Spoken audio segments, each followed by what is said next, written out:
Hey guys, welcome to another episode, and today we have the one and only Lani Didier. Hi. Hey, thanks for joining me, Lani. Of course, Dash. On the-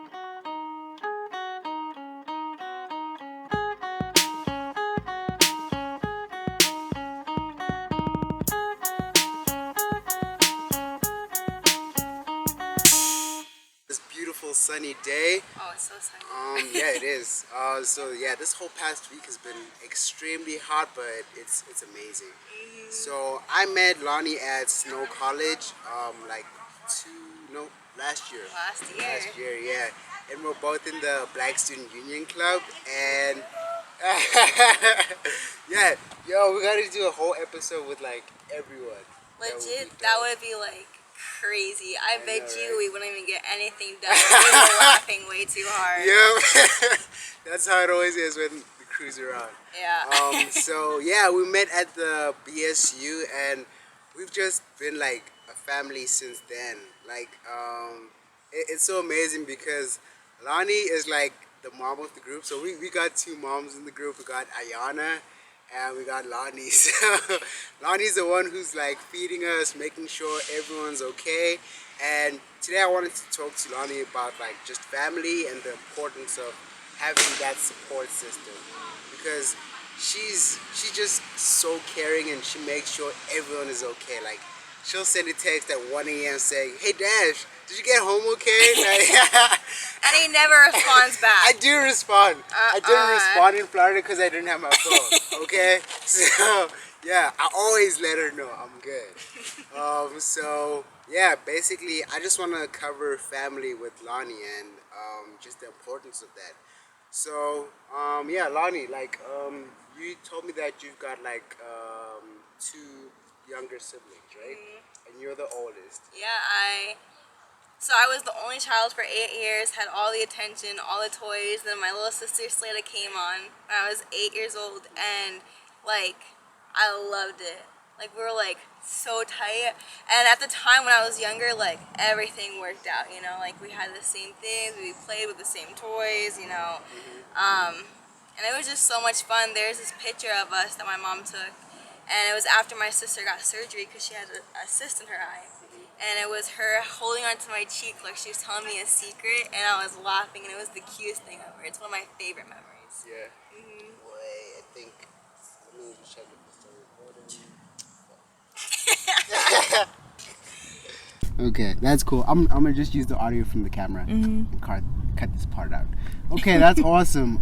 So your little sister, like, did you always get along, or was there like some conflict, some war going on? Well, when I got older, I kind of matured a little bit more, and I didn't really play with them a lot, especially when I started in high school. I remember there was this one time where I called my sister Milani. She's like the youngest of all of us, and I yelled at her, and I was so angry. I was like, "Milani, you're such a snitch."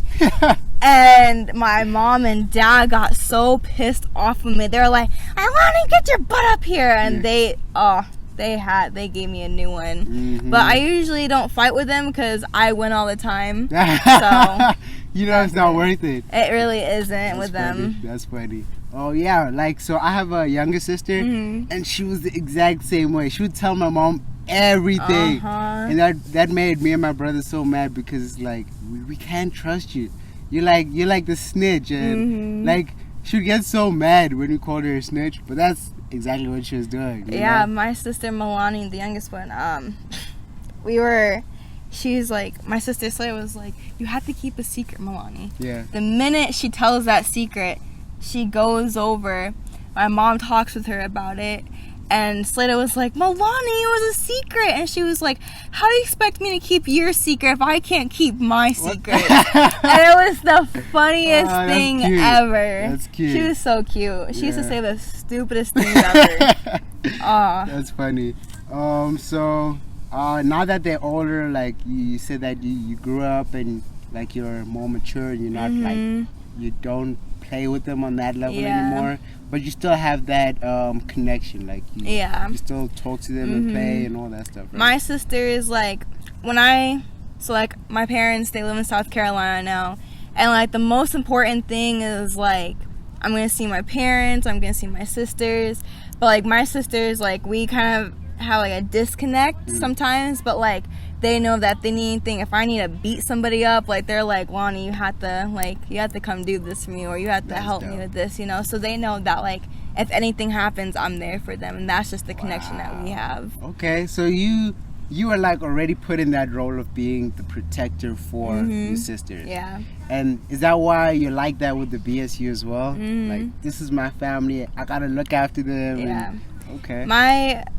One of the most important things is just family, because like that's all you really have in this world is that family, and you have to always have that connection with them. Yeah. And if you don't have that connection, then like for sometimes like it's like why even live if you don't have that love and that protective thing that you have? Because my family, like my mom and my dad, are like super protective of me. Like, oh God, when it was just me, like my dad would be watching from the house or on the stairs, because we lived in an apartment, just watching me play.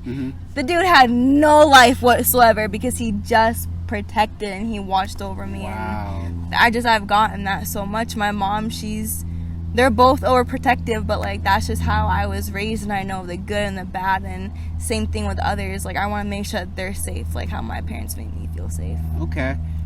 So something I realized in like specifically this past semester is that we at the BSU just got closer as a group. And a lot of the members said this is like the second family, you know, like just because we hung out more, we were like each other's support system. Yeah, we were. And like you mentioned before, it's like if you don't have family, you don't really have anything. And I think it's because all of our families were so far, like those of us that don't live in Utah, we kind of had to do that, you know.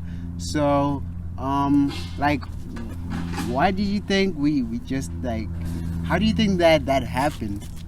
Because I was thinking about it, it wasn't like that the semester before, like in fall semester. And then what do you think just clicked where we were just like, this is the group, the family? Alright guys, I'm gonna tell you something, and they know what I'm talking about. I hated it. Roller skating. That stupid night. So we went to UVU, and we were doing a BSU thing, and I don't know, like we had to be together because of that stuff going on with Emily.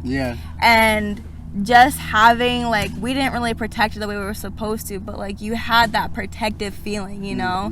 And it's just, you know, it kind of, for me, it clicked like, oh crap, I guess these people are my family now. I guess I'll have to put up with them. And then we went roller skating. Oh my goodness gracious, could not stand up on the way. And just watching like Chris fall on his ass, just all those kind of things, watching me hurting myself and like saying, I can't stand this, why did I ever do this? And just like that thing finally connected, because when we had those laughs and those memories, like it made you feel like you were just one with everybody, and you were actually being intimate with everybody and learning things about them like I didn't know about. Yeah, true. Because you got to spend so much time outside of just the meetings. Like we would go to each other's houses, and if we had problems, we'd let each other know. I remember we'd specifically help each other with math. Oh God, and we didn't get anywhere with it either. Like I was in a higher math class than you, and I was looking at your stuff like, what is this? Honestly, I don't know what this is. It was tough. Yeah, but we got through it. We did. Got through it. Barely. And I passed out of class with a B. Dude, hell freaking yes. I'm so proud of you. Thanks. Like I remember that night before you had an exam, you freaking out. You're like, I didn't study for this test. I'm so stressed. And then like the week after, you're like, Dash, I got a B. It's like, yeah, that's my girl. Oh, and something that really made us click some more is we helped each other with the individual projects that we're having. So I remember you had the dance, right? And everyone, like the core group, showed up for you. And like that sort of thing just made it was like, okay, I have my other friends, but I got my family. Yeah. And my family's always going to be there for me. In the front row too. Yeah. I remember I was in the back, like even in the beginning before I went into the back, I was so nervous. I remember that. Oh my gosh, I almost threw up that night. Because no one was there. Like, I remember it was just you and me. Yeah, and I was like, are they gonna go? Yeah, Oh, just like, no. Lonnie, breathe, chill out. You're like, okay. And yeah, even we did that with Ayana with the rehearsals.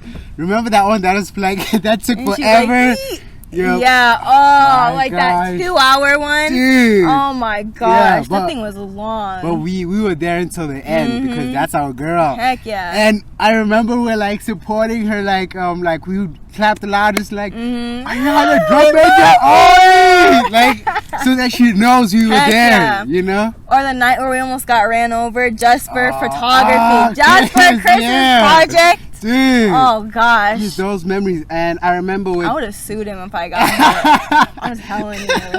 That's hilarious. And I remember we also did, we helped Demetrius out when he was His financial stuff. his financial stuff. Yep. And you guys were there when I had to like record all of my podcasts and stuff. So that was amazing. And it's just like when you need something from the family, you know they'll be there. Yeah. You know? And something that was really close to my heart is when I put that that PowerPoint together at the end of the semester. Oh gosh. Dude, like that was I had to do that because I wanted to highlight everything we've done and how far we came as a group. Yeah. You know? We did. And I wouldn't have got that done if it wasn't for you. Because I remember at some point she was like, hey Dash, how far are you with the PowerPoint? I was like, yo, I haven't even started with that yet. So I'm so happy that you reminded me because that night, okay, so the night we're talking about, it was a dinner that we had with our mentor, Dana. And it was just like a dinner to celebrate everyone for like the graduation and the successful semester that we had. Such good food. She always has the best food. And she was worried that I wasn't good. I was like, Miss Dan, this thing is bomb. Yes. Oh, yes, so good. Yes. Every time I go there, it's good. And like, yeah, we're just having like a dinner to kind of just celebrate everyone there. So she wrote a poem for each of the people who are graduating, like specifically for them and their journey that they're having in life. And I remember like it was a really emotional dinner. Yeah. And all of us were splitting up. The family was splitting up. Yep. That was the last time where we were all together. Oh man. It's been long, honestly. Yeah. I think about it, I'm like, man, like for Chris, we were talking last night. And I was like, it's been too long. I haven't seen you since May. Yeah. You know, like, it just feels like so long because I got so used to seeing you guys. Every day. Pretty much every day. Yep. And it's I just had to like solidify that moment with that PowerPoint and just like capture that time. That was amazing. So yeah, that's what I want to go into as well. Just like having that support system. Like, how much did it help you having the BSU around? It honestly helped me a lot. There are some rough spots in life. Parents leaving, my friend leaving, and all that kind of stuff. All those people that pretty much, like those two people that I came along with. And when I first entered the BSU, like, I honestly didn't want to go to BSU because of me feeling like I'm going on to your guys' turf and I didn't want to be rude and interrupt it. But then I was like, well, I guess I can go in because I am half black, you know, so why not, right? So having that, and the first semester was tough for me because I was away from home and stuff, and just getting accustomed to college life, it was difficult, but like having that support system of you guys just laughing and talking, me just at least sitting down and listening to whatever stupid stuff you were coming up with, like, it was great. And then my second semester at Snow was the one that I really struggled with since my family left.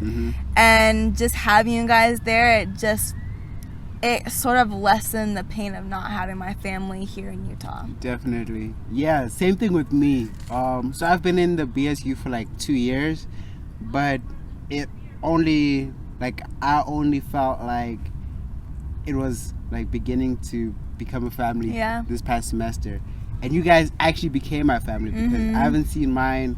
Like I haven't seen my whole family like together like in 2 years. So I feel like we were all coming from the same place, you know, and we just became that support system for each other, and it's amazing because whatever we struggled with, there was always someone that could help. Yeah. So we had a lot of study sessions in the library. Those were really cool. We never got anything done. You guys never so did. Fun, right? It's funny because like when we're hanging out, it's more of fun and we don't get much done. Yeah, we don't. We're like, come on, guys. Unless Miss Dana's there. Unless Miss Dana's there. But even then, we're kind of slacking on it. True. So. Yeah. But we.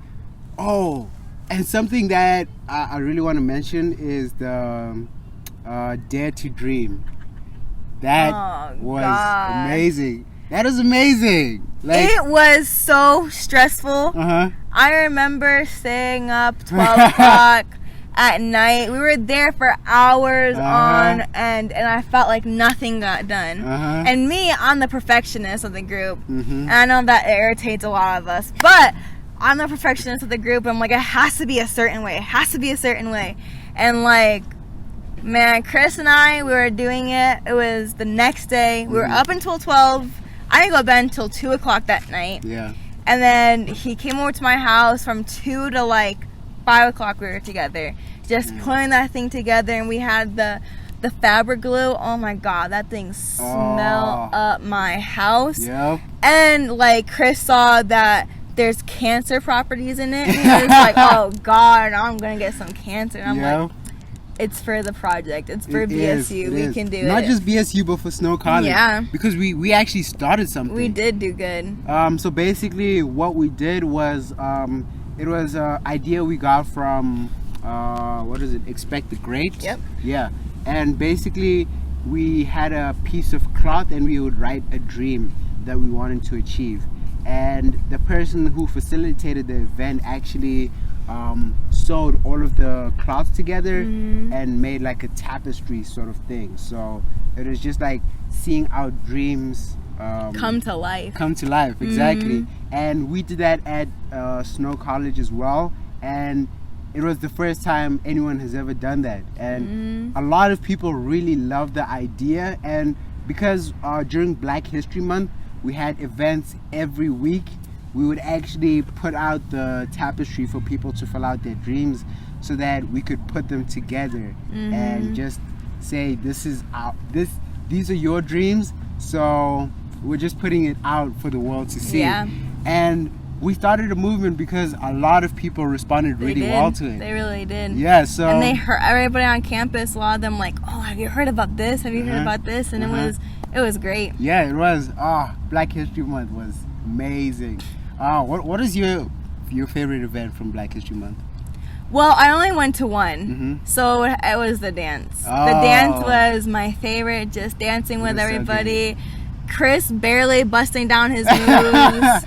All he did was the Tatiana move the whole time. Tatiana. Theo, and Theo just... Yep, you know Theo. You know, just Demetrius, chilling. Oh my God. Oh, Demetrius was going, hey. He's the Chris Brown of the group. Right there, yep. And Ayana was getting down. Doing and her the music, DJ, yeah. Yep. I was doing my little thing over there, trying the best I could, but it was fun. It was fun. My favorite event, I'd have to say it was the food night. The food night was soul food night. That was amazing because we had I forgot what the menu was, but it was so good. Jambalaya. Jambalaya. Some rice. We had the the apple pie cobbler or something like that. It was so sweet, but a lot of people like that. Yeah. And I was like, okay, cool. And yeah, it was actually so good that they actually sold that at the cafeteria. So and shrimp and grits, my first time ever having grits. Yes, and I was like, so good. With the bacon in it and the shrimp. Oh, so delicious. So a lot of stuff that we did. We had a lot of memories, and it's just that's specifically what I wanted to focus on, like this year, 2019, is just having a supportive team. Yeah. Because you can have a team, but they won't necessarily be supportive. Like they'll be there.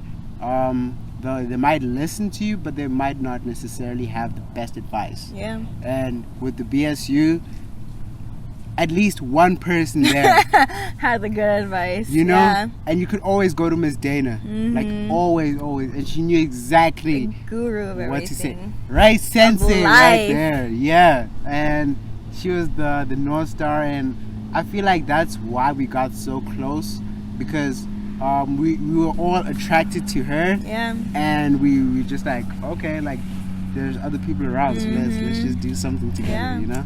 So that's amazing. So what would you say is the biggest thing that you learned from the past semester within the BSU?